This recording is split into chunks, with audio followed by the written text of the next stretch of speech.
Alhamdulillahi Rabbil Alamin. Quand et comment accomplir les grandes ablutions? Je commence par quand, tout simplement parce qu'il y a plusieurs cas à connaître. Lorsqu'on se retrouve confronté à un de ces cas, les grandes ablutions ou le grand lavage rituel, ici, devient obligatoire pour nous, contrairement à d'autres cas. Par exemple, lors du vendredi, chez Al-Jumhur et dans le madhab de l'imam Malik, rahimahullah ta'ala, le bain rituel du vendredi est une sunna. C'est une chose qui est recommandée de faire, mais qui n'est pas obligatoire. Le jour de Arafah, lors du pèlerinage, c'est recommandé, ce n'est pas obligatoire.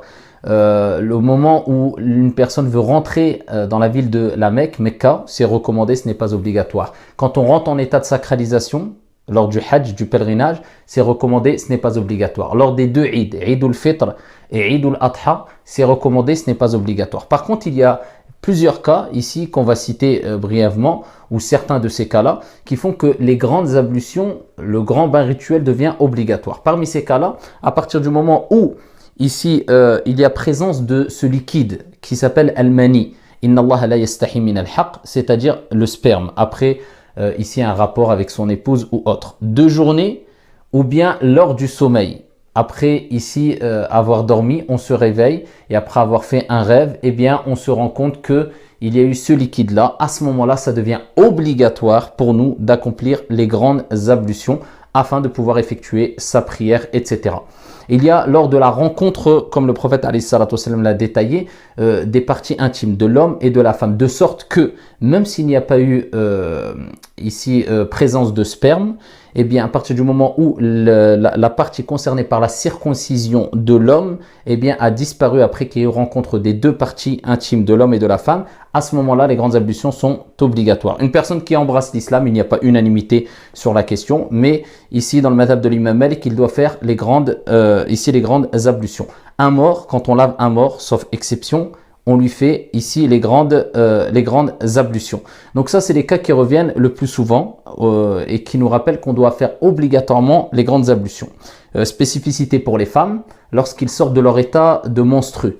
Donc quand ils sortent de leur état de menstru, avant d'accomplir la prière, ils doivent faire obligatoirement les grandes ablutions. Lorsqu'ils sortent de la période aussi de an-nifas, c'est-à-dire le sang des louchis, et à unanimité des savants, ici les savants ont considéré le sang des louchis comme le sang des menstrues. Donc elle n'a pas le droit de faire la prière, etc. Tant qu'elle a ce sang-là, elle doit attendre ici qu'elle sorte de cet état, de cette période-là, du sang des louchis, c'est-à-dire le sang qui vient et qui intervient après un accouchement. Ensuite, elle peut faire sa prière. Avant de faire sa prière, elle doit obligatoirement aussi faire ici les grandes ablutions. Contrairement à Damul Istihada. Damul Istihada, c'est le sang de la métrorragie chez les femmes qui connaissent ce type de sang-là.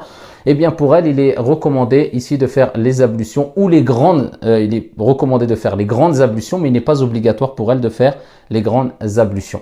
Donc, comment faire les grandes ablutions? Il y a une façon de les faire qui est suffisante, c'est-à-dire un strict minimum à respecter pour qu'il soit valide. Et il y a une façon qui est complète. Je ne rentre pas dans les détails, je vous donne simplement la façon la plus complète afin d'accomplir ces grandes ablutions. Nous commençons par dire Bismillah. On se lave 3 fois les mains en faisant le takhlil bayn al-asabi', c'est-à-dire entre les doigts, la friction entre les doigts, cela est très important. Ensuite, on se débarrasse des impuretés qui peut avoir sur nous, sur les parties intimes, etc. Ensuite, on procède de la même manière qu'on procède quand on fait les petites ablutions. C'est-à-dire, on lave ici sa bouche à 3 fois en faisant ce qu'on appelle al-madmada, al-istinshaq, al-istinthar, etc.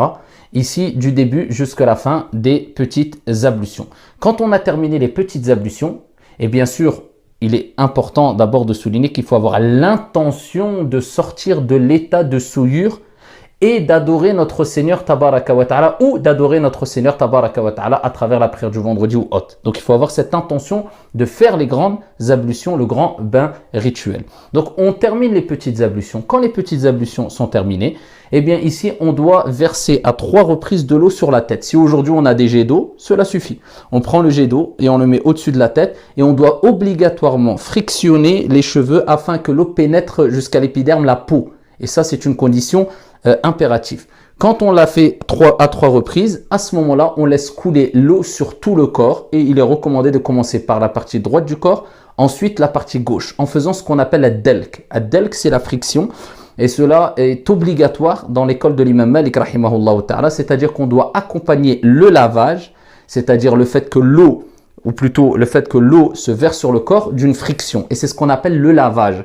Autrement, cela s'appelle humidifier ou bien asperger d'eau. Mais le lavage, et c'est le terme qu'utilisaient les Arabes, c'était à partir du moment où l'eau était accompagnée d'une sorte de frottement, si on veut. Donc voilà pourquoi il est important d'accompagner ici l'eau qu'on verse sur le corps par une sorte de frottement ou friction sur toutes les parties du corps, sauf bien sûr sans toucher nos parties intimes.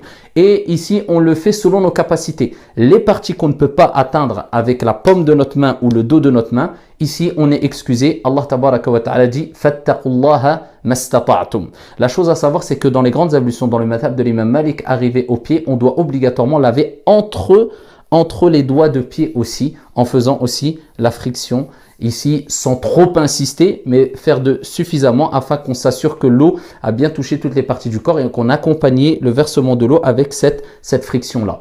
Les femmes qui ont des tresses, ici, le prophète a permis aux femmes à son époque, et cela est une permission générale et à tous les temps, ici de ne pas enlever les tresses lors des grandes ablutions. Il suffit simplement de s'assurer que l'eau pénètre bien jusque la peau et ils peuvent garder leurs tresses, incha'Allah tabaraka wa ta'ala.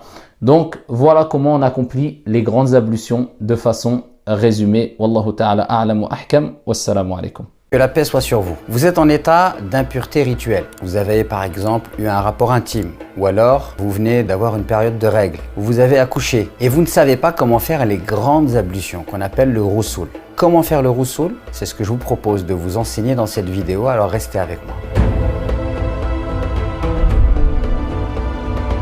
Je vais vous expliquer à quel moment vous devez le faire. Suite à un rapport intime, il est demandé de faire les grandes ablutions à l'unanimité des savants musulmans. Pour cela, je précise qu'il n'est pas obligatoire qu'il y ait eu éjaculation. À partir du moment où il y a eu la rencontre entre deux sexes, alors il doit y avoir les grandes ablutions qui doivent s'effectuer. L'éjaculation de sperme, même si cela s'est fait pendant le sommeil. C'est-à-dire si vous vous réveillez et vous trouvez une tache sur vos dessous, alors vous êtes dans l'obligation de faire les grandes ablutions. Et cela, c'est valable pour l'homme comme pour la femme. Je précise que le liquide qui sort avant l'éjaculation pour les hommes ne demande pas de faire les grandes ablutions, mais les petites ablutions. Par contre, si c'est le sperme qui sort, alors là, c'est les grandes ablutions qui sont demandées.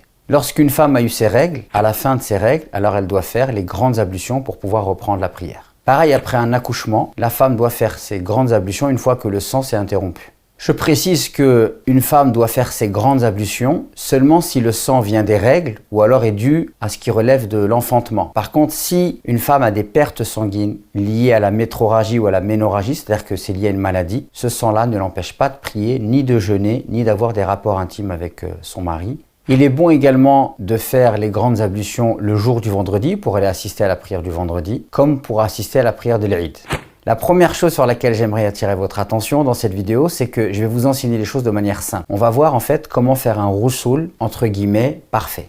Donc si vous voulez faire maintenant un roussoul parfait, et j'entends par parfait le fait de faire ce qui est obligatoire dans le roussoul plus ce qui est recommandé, alors il s'effectue de la façon suivante. Et j'aimerais dire en préambule que tout ce que je vais vous dire, c'est valable que vous fassiez votre roussoul avec la douche ou que vous fassiez votre roussoul dans une bassine ou dans un récipient. Mais là encore, si vous voulez pas gaspiller d'eau, le mieux c'est de mettre de l'eau dans un récipient. Ou alors vous le faites sous la douche, mais à chaque fois vous allez couper l'eau. Donc la première chose que vous allez faire, c'est que vous allez vous laver les mains et ensuite avec la main gauche, vous allez laver vos parties intimes. Et une fois que vos parties intimes sont propres, vous allez vous laver les mains une deuxième fois. Ensuite, vous allez faire les petites ablutions. Certains savants disent que vous pouvez laisser le lavage des pieds à la fin du roussoul. Une fois que vous avez fait les petites ablutions, alors à ce moment-là, vous allez commencer par la friction des cheveux. Il faut que l'eau atteigne bien la racine. Vous frictionnez les cheveux et vous versez 3 fois de l'eau sur vos cheveux. Puis vous allez répandre de l'eau sur la partie droite de votre corps et après sur la partie gauche. Alors vous pouvez faire le roussoul en étant assis, auquel cas vous allez passer d'abord de l'eau sur la partie haute et droite de votre corps, puis sur la partie haute gauche de votre corps. Et quand vous allez vous lever, vous allez continuer en passant de l'eau sur la partie basse droite de votre corps, puis sur la partie basse gauche de votre corps. Vous pouvez faire de ces deux façons, soit en étant debout dès le début et en faisant toute la partie droite puis la partie gauche, soit en le faisant comme je vous l'ai dit. N'oubliez pas de commencer le roussoul par Bismillah et vous pouvez terminer par la dua suivante. Ashhadu an la ilaha illallah wa ashhadu anna Muhammadan Rasulullah. Allahumma ij'alni min at-tawwabin waj'alni min al-mutatahhirin.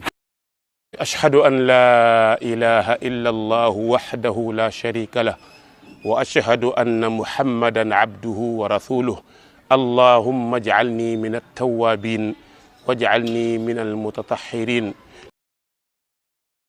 يا أيها الذين آمنوا إذا قمتم إلى الصلاة فاغسلوا وجوهكم وأيديكم إلى المرافق وامسحوا برؤوسكم وأرجلكم إلى الكعبين وإن كنتم جنبا فاطهروا وإن كنتم مرضى أو على سفر أو جاء أحد منكم من الغائط أو لامستم النساء فلم تجدوا ماء فتيمموا صعيدا طيبا فامسحوا بوجوهكم وأيديكم منه ما يريد الله ليجعل عليكم من حرج ولكن يريد ليطهركم وليتم نعمته عليكم لعلكم تشكرون. واذكروا نعمة الله عليكم وميثاقه الذي واثقكم به إذ قلتم سمعنا وأطعنا واتقوا الله إن الله عليم بذات الصدور. يا أيها الذين آمنوا كونوا قوامين لله شهداء بالقسط